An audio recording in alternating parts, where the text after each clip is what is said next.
بکر صدیق رضی اللہ تعالی عنہ قبل از اسلام اس کی شہرت،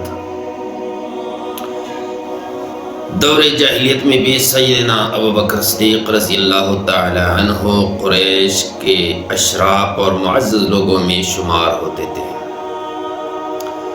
اور ظہور اسلام کے بعد یہی مقام اس کو ملا۔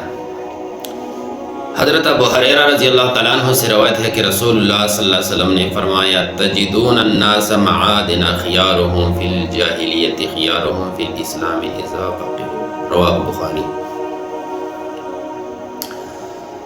آپ لوگوں کو بلائی اور برائی کے معاملے میں معاون خانوں کی طرح لوگ پائیں گے، جو ان سے زمانے جاہلیت میں اچھے تھے وہ زمانے اسلام میں بھی اچھے ہوں گے، اور جو زمانے جاہلیت میں اچھے کام کرتے تھے وہ زمانے اسلام میں بھی اچھے کام جو ہے نا وہ کریں گے۔ اس طرح وہ ابو بکر صدیق رضی اللہ تعالیٰ عنہ جو ہے نا یہ علمی انصاب کے ماہر تھے، علمی انصاب۔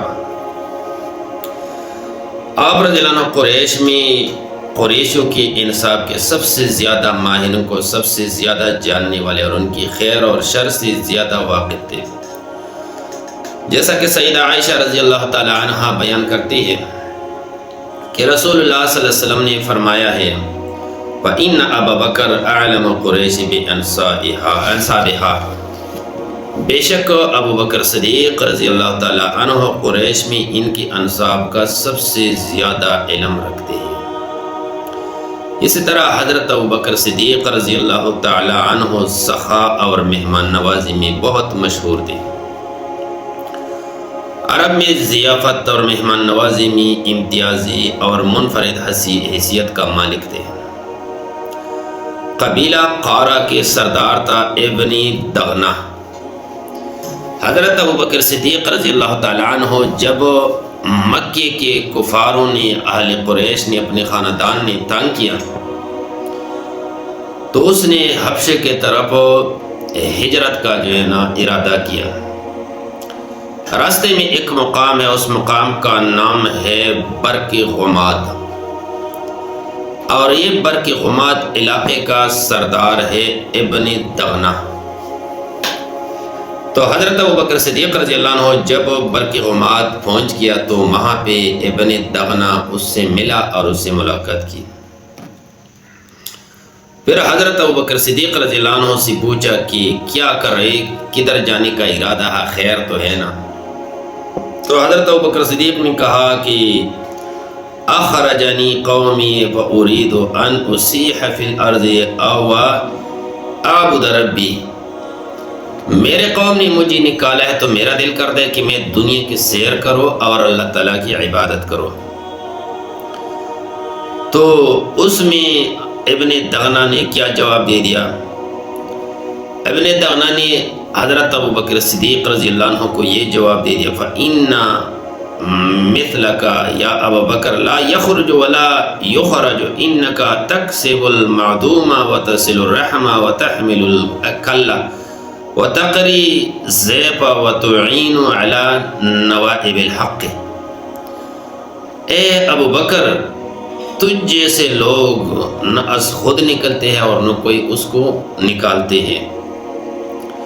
کیونکہ تم لوگوں کو چیزیں مہیا کرتے ہو اور لوگوں کی جو ہے نا ساتھ مدد کرتے ہو، صلہ رحمی کرتے ہو، لوگوں کی بوجھ اٹھاتے ہو اور لوگوں کی جھگڑوں کے فیصلے کرتے ہو۔ اب سردار ہے، سردار لوگ نہ خود نکلتے ہیں اپنے علاقے سے اور نہ اس کو کوئی نکالتے ہیں۔ تو حضرت ابو بکر صدیق رضی اللہ تعالیٰ عنہ نے اس کا مشورہ سن لیا، مان لیا، اور حضرت ابو بکر صدیق رضی اللہ تعالیٰ عنہ واپس مکے آ گئے۔ جب مکے میں آ گئے تو اس نے کہا ابن دغنہ نے کہ میں نے تجھے امن دے دیا اور یعنی میرے ضمانت پہ آ جاؤ، میں نے تمہیں امن دے دیا۔ اور پھر مکے میں آ کے شام کے وقت تو قریشوں کے سرداروں کو اکٹھا کیا اور کہنے لگے ان ابا بکر لا یخرج مثل ولا یخرج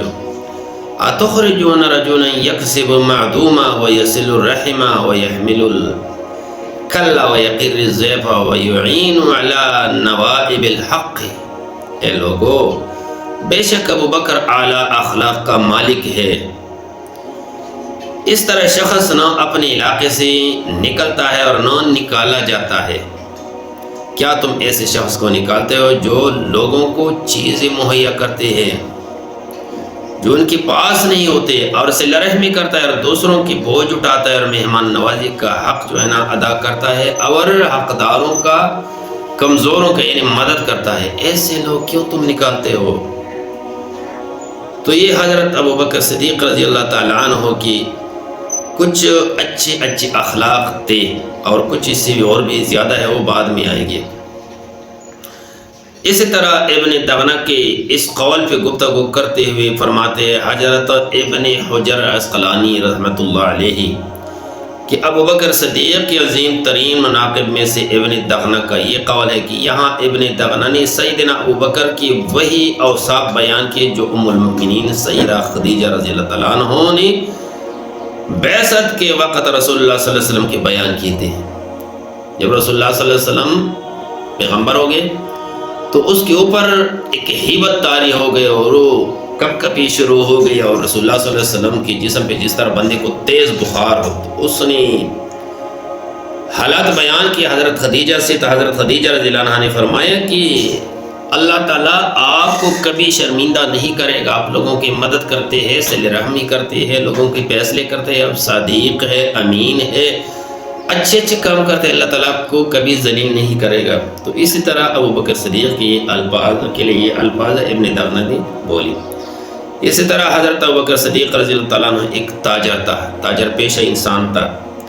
ایک بزنس کاروباری، جس کے لیے آپ نے سرزمین شام بصرہ تک جو ہے نا سفر کیا۔ ابن عساکر رحمۃ اللہ علیہ بیان کرتے ہیں کہ یقیناً سیدنا ابو بکر نے ملک شام سے بصرہ دمشق کی طرف زمانے جاہلیت اور اسلام دونوں ادواروں میں تجارت کے سفر کیے، تاریخ دمشق میں ہے۔ تو سیدنا ابو بکر صدیق رضی اللہ تعالیٰ عنہ اور اس کی قبول اسلام کا بھی بہترین واقعہ ہے، بہت عجیب، بہت دل عزیز۔ وہ یہ ہے کہ سیدنا ابو بکر صدیق کا تلاش حق کے طویل ایمانی سفر کا جو ہے نا یہ نتیجہ یہ اسلام تھا۔ آپ رضی اللہ تعالیٰ عنہ کو شروع ہی سے دین کی حق کی تلاشی تھی کہ میں کسی حق دین کو تلاش کرو جو آپ کی فطرت سلیمہ اور رس بصیرت اور عقل راجح سے موافقت رکھتا ہو۔ چنانچہ جب رسول اللہ صلی اللہ علیہ وسلم کی بعثت ہوئی تو آپ رضی اللہ عنہ فوراً ایمان لے آئے اور رسول اللہ صلی اللہ علیہ وسلم کی رسالت کی تصدیق کی۔ چنانچہ سیدنا ابو سعید خدری رضی اللہ تعالیٰ عنہ بیان کرتے ہیں کہ سیدنا ابو بکر صدیق نے ایک موقع پر فرمایا تھا الست اول من اسلم، کیا میں وہ پہلا بندہ ہوں جنہیں نے سب سے پہلے اسلام قبول کیا؟ امام ابراہیم نخعی رحمۃ اللہ فرماتے کہ سب سے پہلے سیدنا ابو بکر صدیق نے اسلام قبول کیا۔ اور سیدنا ابو درداء رضی اللہ عنہ بیان کرتے ہیں کہ میں نبی کریم صلی اللہ علیہ وسلم کے پاس بیٹھا ہوا تھا کہ ابو بکر صدیق رضی اللہ عنہ اس حالت میں ہے کہ اپنے کپڑے کا ایک حصہ کو اٹھائے ہوئے تھے، یہاں تک کہ کپڑے ان کے گھٹنے سے ہٹ گیا تھا۔ تو نبی کریم صلی اللہ علیہ وسلم نے فرمایا اما صاحبکم فقد غامرا، تمہارے صاحب ابو بکر صدیق کسی سے لڑے آ رہے ہیں، کسی سے لڑ کے آ رہے ہیں۔ تو سیدنا ابو بکر صدیق رضی اللہ عنہ نے اسلام جو ہے نا قبول کیا، اور اس نے عرض کی رسول اللہ صلی اللہ علیہ وسلم کے دربار میں کہ یا رسول اللہ صلی اللہ علیہ وسلم انہو کان بینی و بین ابن خطاب شیئن فاسرعت الیہ ثم ندمت فسألت ان یغفر لی فابا علی فاقبلت الیک۔ اے اللہ کے رسول، مجھ میں اور ابن خطاب میں کچھ بحث و تکرار ہو گئی ہے، میں نے ان سے بات کرنے میں جلد بازی کی، پھر مجھے ندامت ہوئی اور میں نے ان سے معافی چاہی لیکن انہوں نے انکار کیا۔ اب میں آپ کے پاس آیا ہوں، آپ انہیں کہے کہ وہ مجھے معاف کرے۔ تو اس موقع پر رسول اللہ صلی اللہ علیہ وسلم نے سیدنا ابو بکر سے 3 مرتبہ فرمایا ہوئی یغفر اللہ لک یا ابو بکر، ابو بکر اللہ تعالیٰ تجھے معاف کرے گا۔ اسی طرح